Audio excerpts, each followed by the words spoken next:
Let's first think about vectors. A vector can be viewed as an array of numbers, where each of its elements represents a quantified feature of the same object. A common use of vectors is in the representation of forces in physics. A force is decomposed to three dimensions that are orthogonal to each other, which suits our understanding of a three-dimensional world. But if you have learned linear algebra, then you already know that a vector can have more than three dimensions. In mathematics, a vector can have as many dimensions as you want. So why do we bother to create an n-dimensional vector in a three-dimensional world? The answer is we need these dimensions to help us analyze an object from as many perspectives as we can.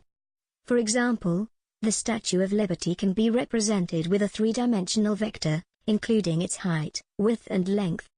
But this is still very limited. If you want to study the years when different sculptures were created, so that you can gain a better understanding of the history of sculpture, you'll need to attach a fourth dimension to represent the year to each of the sculpture.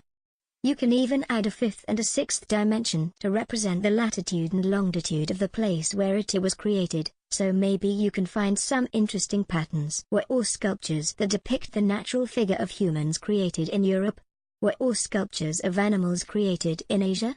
By adding more dimensions, you can understand a certain object more thoroughly, and have the ability not to be confused if you have seen many of them. Adding more dimensions gives us more information. It's not surprising that higher dimensions are commonly used in data analysis in many fields, such as clinical research, financial systems, and many other areas. With the freedom of creating more dimensions, we can break the limitations of a 3D world, and avoid being bombarded by the explosion of information in a digital age.